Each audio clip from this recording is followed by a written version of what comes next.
Also war die Botschaft aller Propheten, den einen wahren Gott zu dienen. Und das ist auch, nochmal im Koran, in Surah 98, Vers 5, dort sagt Allah subhanahu wa ta'ala, und viele Leute kennen den Vers hier, وَمَا أُمِّرُوا إِلَّا لِيَعْبُدُوا اللَّهَ مُخْلِصِينَ لَهُ الدِّينَ. Und ihnen ist nichts anderes befohlen worden, als Allah rein, lauter im Glauben, einzig und allein, aufrichtig zu dienen. Das ist die Botschaft. Es war nicht mehr als das. Und alle Propheten kamen mit dieser Botschaft. Was hat sich verändert im Laufe der Zeit? Was sich im Laufe der Zeit verändert hat, sind die verschiedenen Gesetzgebungen. Das heißt, Allah subhanahu wa ta'ala konnte in einem Zeitalter beispielsweise eine Gesetzgebung geben und im anderen Zeitalter gab es keine Unterschiede. Zum Beispiel hat vielleicht diese Leute von irgendeinem Propheten 50 Gebete am Tag gemacht und wir beten heute 5 Gebete am Tag. Warum? Hat Allah etwas vergessen und hat dann gedacht, nee, jetzt ist es doch besser? Nein, aus Weisheit. Dass du als allererstes siehst, dass Allah derjenige ist, der die Gesetzgebung in der Hand hat. Und dann als zweites auch, eben zu verschiedenen Bedingungen. Und Allah subhanahu wa ta'ala wusste, dass er die Menschen diese Gesetzgebung geben wird, die er vor ca. 1400 Jahren dem Propheten Muhammad sallallahu alaihi wasallam gibt. Denn er sagt im Koran in Surah 5, Vers 3, Al-yawma akmaltu lakum dinakum. Heute habe ich eure Religion perfekt gemacht, vollkommen gemacht, zu Ende. Jetzt ist Schluss. Die Offenbarung ist gebracht, das ist die Gesetzgebung bis zum Ende. Und er sagt an anderer Stelle, وما كان محمد أبا أحد من رجالكم ولكن رسول الله وخاتم النبيين.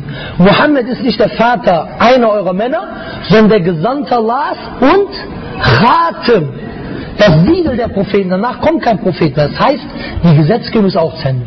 Weil Allah subhanahu wa ta'ala es wusste. Viele sagen, warum hat Allah keinen Propheten mehr danach gesandt? Warum nicht? Dann sagen wir zu ihm, schau im Koran nach, da steht Surah 23, da steht die Erklärung dafür, Surah 23, Vers 21. La yus'alu amma yaf'alu wa hum yus'alun. Er wird nicht gefragt nach dem, was er gemacht hat, sondern ihr werdet gefragt. Alhamdulillah.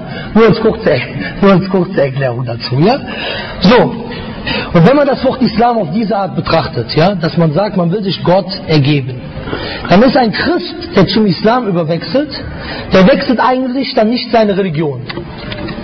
Warum? Weil wenn ein Christ zum Islam wechselt, warum wechselt er eigentlich nicht seine Religion im eigentlichen Sinne?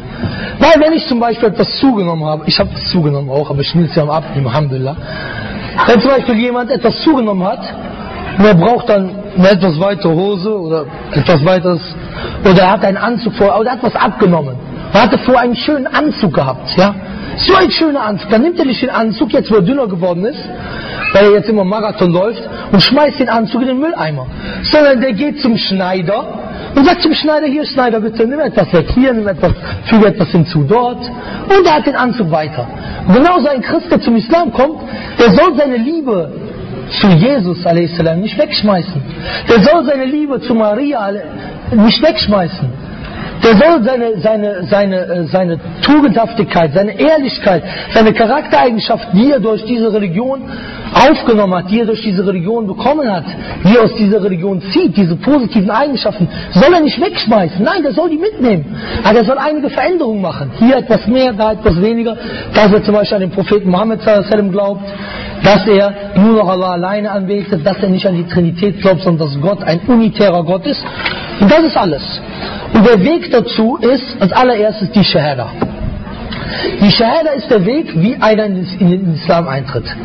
Der Prophet Muhammad sallallahu alaihi wasallam sagt: "Ma min ahadin yashhadu an la ilaha illa Allah wa anna Muhammadar Rasulullah sidqan min qalbihi illa harama Allah 'ala an-nar."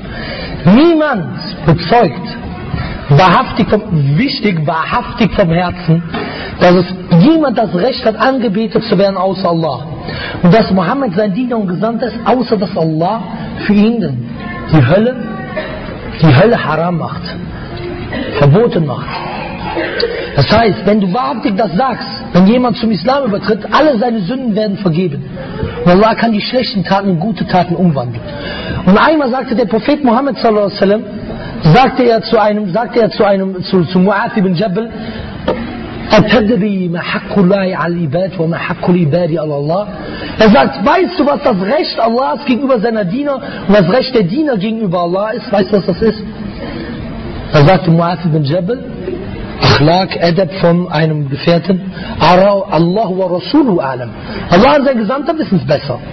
Da sagt er, das Recht Allahs gegenüber seinen Dienern ist, dass die Diener nur ihn alleine anbeten. Und das Recht der Diener gegenüber Allah ist dann, weil Allah hat ihnen dieses Recht gegeben, dass Allah denjenigen, der nur ihn alleine anbetet, dass er ihn nicht bestraft. Und was ist Anbetung? Alles, was Allah liebt und was wohlgefällig für ihn ist, von den Taten und Worten, die offensichtlich und verborgen sind. Das heißt, eine Tat vom Herz, eine Tat mit den Körperteilen. Das ist eine gottesdienstliche Tat. Das heißt, wenn du betest, zu wem betest du? Zu Maximilian oder zum Grab? Du betest zu Allah. Wenn du fastest für Allah. Wenn du Dua machst, machst du Dua zu Allah. Du gehst nicht zu einem Grab und machst Tawaf ums Grab, sondern du machst Tawaf um die Kaaba. Nicht, weil du die Kaaba anbetest, sondern weil Allah dir befohlen hat, ihm zum Gottesdienst sich um die Kaaba zu drehen. Und die Kaaba, wie schon gesagt, die kann dir nichts bringen an sich. Sie kann nur etwas bringen, dass du Allahs Befehl ausführst. Wenn jetzt zum Beispiel jemand sich Shahada sagt, der geht raus und stirbt, Alhamdulillah, er wird ins Paradies gehen. Er hat das wahrhaftig hier gesagt, ist zum Islam, Alhamdulillah, wird ins Paradies gehen. Wenn jemand, was gibt es dann noch für Säulen? Wir haben dann noch das Gebet, wir haben Zakah, wir haben Saum, wir haben Hajj, also Gebet, dass man 5 am Tag betet. Wir haben dann Zakah, das heißt die Almosensteuer. Wir haben Saum, Fasten, wir haben die Hajj. Das sind Säulen, mit den ersten 5 Säulen. Was ist damit gemeint? Warum beten? Braucht Allah dein Gebet? Nein, du brauchst das Gebet. Das Gebet ist die Nahrung für deine Seele. Allah subhanahu wa ta'ala sagt im Koran, er sagt, وَنَفْسِ وَمَا سَوَى, und die Seele und der sie gemacht hat. Allah schwört bei sich selber. Er sagt, bei der Seele und der die Seele gemacht hat. فَأَلْهَمَهَا فُجُورَهَا وَتَقْوَاهَا. Und dann die Sittenlosigkeit, diese Seele, ja, er hat auch für sie Sittenlosigkeit und Gottesfurcht gemacht. Ja, das ist die Lösung. قَدْ أَفْلَحَ مَنْ زَكَّاهَا. Derjenige wird erfolgreich sein, der die Seele reinhält von dieser Sittenlosigkeit und sie mit Taqwa, mit Gottesfürchtigkeit füllt. وَقَدْ خَابَ مَنْ دَسَّاهَا. Und derjenige wird scheitern, der sie verkommen lässt.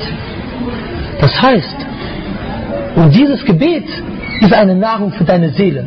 Du kannst dich eine Reinigung, eine Nahrung für deine Seele. Wenn du Nahrung haben willst für deine Seele, dann kannst du nicht in den Supermarkt gehen und dir Beefy kaufen und dann denkst du, was habe ich Nahrung für meine Seele.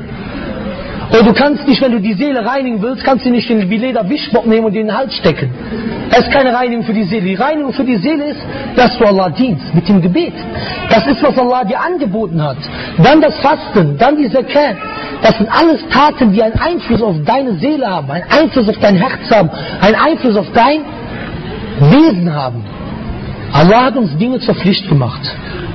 Normalerweise, für die Pflicht musst du gar nicht belohnt werden. Aber Allah subhanahu wa ta'ala hat etwas für dich zur Pflicht gemacht, was gut für dich ist, für deinen inneren Frieden, wie ich schon gesagt habe. Und er gibt dir sogar noch Lohn dafür, für das Jenseits. Allah subhanahu wa ta'ala, der allmächtige Gott, hat dir gute Taten gegeben, mit denen du schlechte Taten ausradieren kannst. Dann durchführst bei nichts und jeder mit Barmherzigkeit ins gehen. Aber die Taten wollen uns zu dieser Barmherzigkeit auch führen. Er hat den Koran an, damit wir elendig sind. Er sagt, wir haben den Koran herabgesandt, damit du elend bist, O Muhammad. Das ist eine wichtige Sache, eine Sünde, die ich erwähnen will. Am Heiligen Hadith sagt er, Adam. So, damit sind natürlich auch die Frauen gemeint.